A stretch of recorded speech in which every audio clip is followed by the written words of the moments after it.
And I'm joined now by the Taoiseach Micheál Martin, and you're very welcome. Thank you for coming in tonight. It's been mentioned a couple of times here tonight that Bertie Ahern, former leader of Fianna Fáil, has said a border poll in 2028 might be acceptable, might be the way forward. If that were to happen, what would you do? Would you campaign for United Ireland? Yeah, look, I've come from a Republican background. My position has always been that I would love to see the unity of the Irish people, but it's very much been a wolf-toned republicanism, which is the uniting of Protestant, Catholic and the centre. In the modern era, we also have a new Ireland, and I think people like Andrew Trimble and others earlier on and Derval MacDonald reflected that in the sense of, and that's why I've created the Shared Island Dialogue, to give voice to people who have different perspectives than maybe the traditional sort of binary perspective that we had. You mentioned Bertie Ahern there. I was very struck by the opening clip of this programme when Bertie Ahern said, this is just the beginning, not the end. We have a lot of work to do.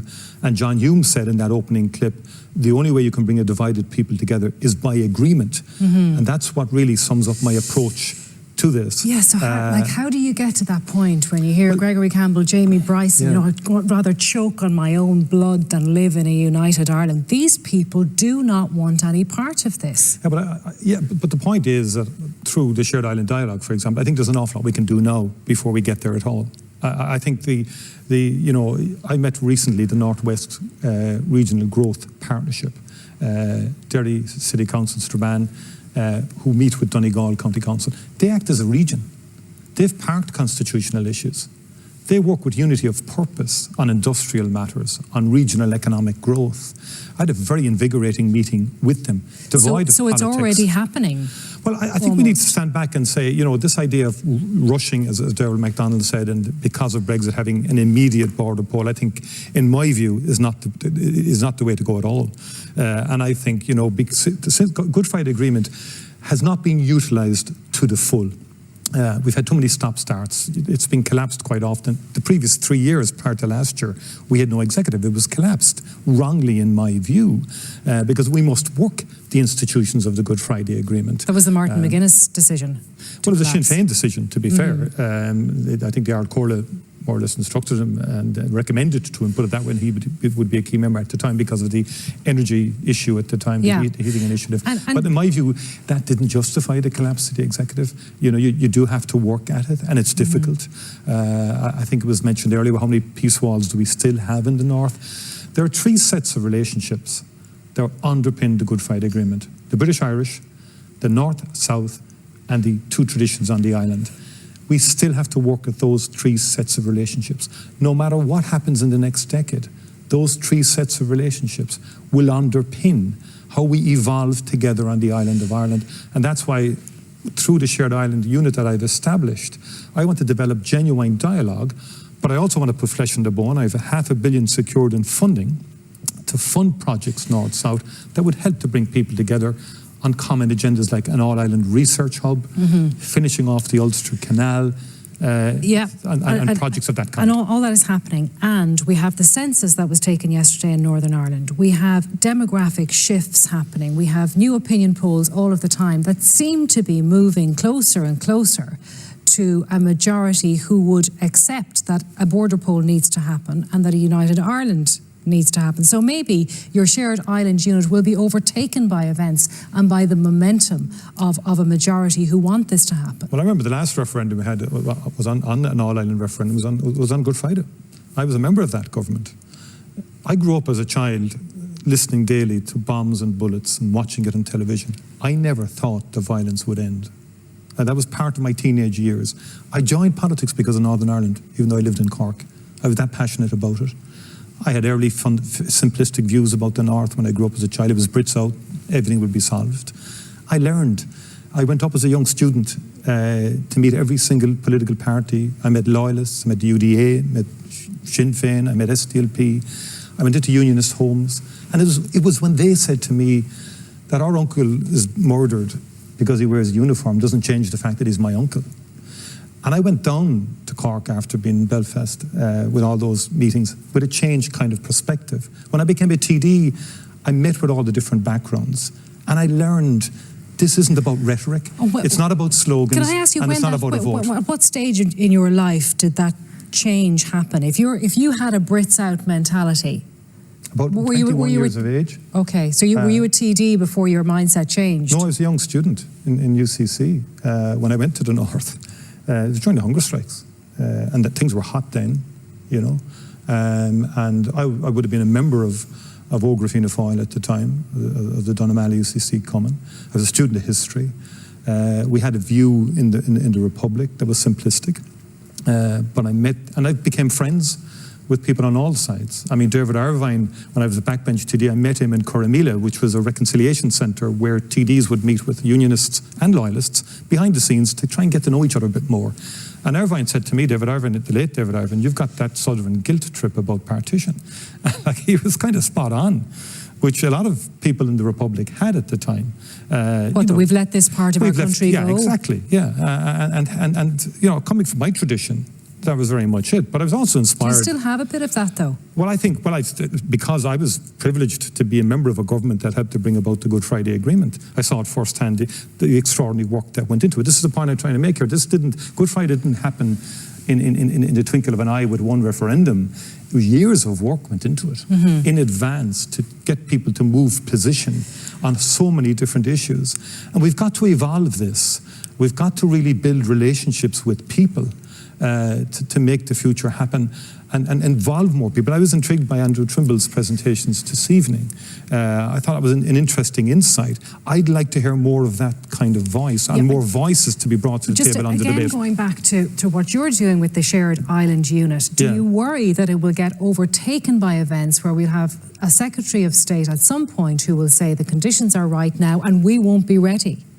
No, I don't think I don't worry about that. I think I do worry about events in the United Kingdom, in the sense that the United Kingdom, you know, if you take the Brexit vote, we know what an ill-prepared referendum did there. I mean, there's been 4 years of endeavouring to try and put it all together again, and it hasn't been good. It's not good for the UK, not good for UK business and workers and so on like that. But I think my view is that I do think it's important that we continue to work together and engage with each other. I'm not really But we don't control the timing. We don't control the timing. And that's my point. And are we going to be ready if it happens, or are we going to be busy talking about things with the $500 million for the Shared Island Fund being spent on various things, but we're not ready for that poll when it creeps up on us? We're doing very significant research, for example, as part of the Shared Island.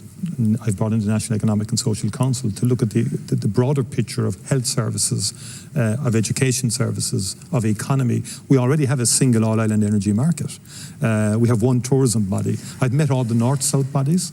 I'm really reinvigorating the North-South agenda and working with them in terms of additional projects we can do. I mean, people may not realise we have an all-island approach now to congenital heart disease among children, for example.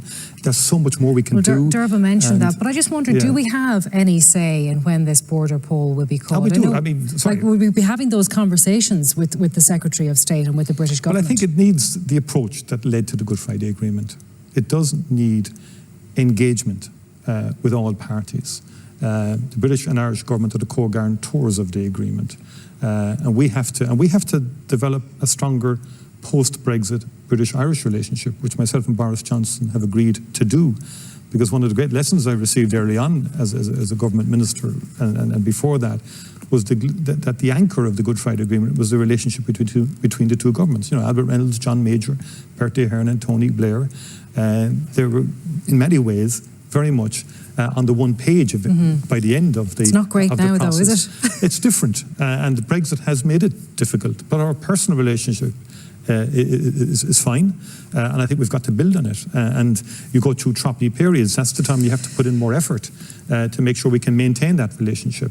I think the North-South is choppy as well because of Brexit, and it shows the destabilising impact of Brexit. Yeah, and the old vaccines row hasn't helped either. I was talking to Mary Lou MacDonald about what a United Ireland might look like, and we were talking about emblems and symbols and the Constitution and Aran Navian. I mean, have you thought about these things? I think, you see, I mean, they're all, in many respects, they're not the substance of what a new Ireland would look like. But they're hugely important to people. They are symbols, and we saw that, but I think they can also be manipulated, used, abused, and they can stoke up the worst of people's nature as well.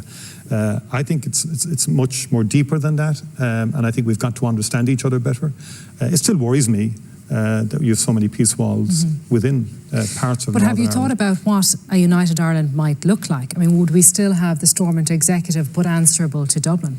You see, we can all, I think we can all have our own different ideas. I think we have to get those agreed, it's not for us to prescribe, I think, to everybody what it should ideally be. I mean, for example, have you thought about it, though? I have, of course, and what I said to you earlier is the three sets of relationship is key, right? So no matter what happens, the British-Irish relationship will be there, the North-South would still be there, and the two traditions. Now, the governance structures, which is what you're talking about then, would need to reflect parity of esteem, has to reflect parity of esteem. The fulcrum of influence might change from London to Dublin eventually, over time, but you can't disentangle the three sets of relationships. Yeah. So it's not the simplistic kind of original idea And John people Bruton had. mentioned the cost of Northern Ireland, and Dermot Ferreter, I think, just as you were coming into studio, was saying, you know, Northern Ireland is often seen as the unwanted child. Hence the importance of the British-Irish relationship to underpin the evolution of a shared island. That will always be key. And, you know, we've got to continue to work through the British-Irish Council, for example, and it's parity of esteem. That's what the Good Friday Agreement brought in.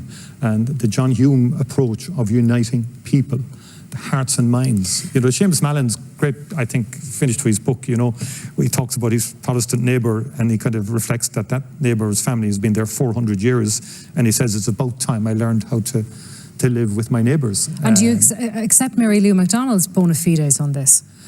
Well, I think there's an electoral agenda to it. To be frank, I do, of course. Mary Lou MacDonald believes in United Ireland, but I think there's been a lot of sloganeering about it, and I think there's been an attempt to outdo everybody else as I'm the best Republican in the classroom, and that approach has, in my view, not been appropriate to the complexity of this issue and the challenge of this issue. I mean, putting ads in the United States, very expensive. Advertisements, but you don't actually... Well, what's wrong with that? You don't unite Ireland by advertisements. You've got to engage with people who might have a different view to you. And particularly given the fact that, you know... But if we're all about having your own conversations... sort of activities over the... You know, when your party's activities and behaviour over 30 years contributed to division, you do need to make the extra effort, not to browbeat people into United Ireland, but to actually try and engage with people. Did those ads not prompt a conversation? No, we're having... Look, the conversation since the Good Friday Agreement has been going on about Northern Ireland, and it's, you know, the island of Ireland, the British-Irish relationship. It's gone on since I've been a child. It's made great progress, but it made progress because people sought to understand the other person's perspective. And that's been, to me, is the great attribute any politician can possess. You must always seek to understand where the other person is coming from. That's what I think mature politics is about. It's not about saying to someone, we have a majority now, you've got to come into my vision of an island, so then, whether you like it or not. That simplistic device in the Good Friday Agreement, that we would have a border poll, and once it's 50+1, United Ireland happens. Was that a mistake then? No, you see, it's not on its own within the Good Friday Agreement. I mean, the Good Friday Agreement, as I said, contains some key principles, which I think should always inform the future.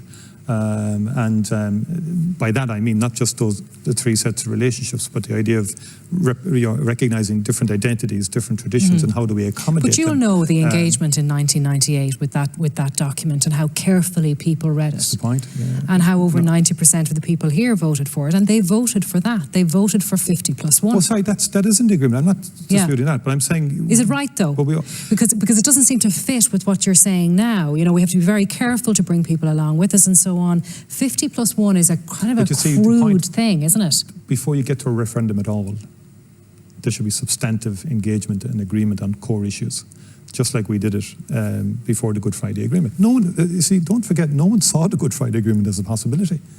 I certainly didn't for quite a long time, even as a TD and as a member of Dáil Éireann. These were great historic breakthroughs that people thought could not happen, but they happened through patient work, patient building up, meeting people, engaging with people on an ongoing basis between two governments, between public representatives from different traditions and backgrounds, and working it through on all sides, and all parties were involved in that. Okay. That's what led to the Good Friday Agreement. All right. And that's how we should approach the next number of years. So you won't put a date on it. You'd like to see it happen, but you won't put a date on it. I think it's kind of, I mean, I don't really think putting dates on it is helpful, and I don't think it's the route to go at all. Okay. I think let's work on shared understandings and getting advances on things that matter to people, their jobs, their economy, their education. We want to have that research kind of combination. Okay. McGee and Letterkenny, as I said earlier, and a whole range of other things that we can do together and do them for the mutual benefit of the people living on the island, irrespective of your constitutional preference or your identity. Taoiseach, thank you very much for coming in tonight.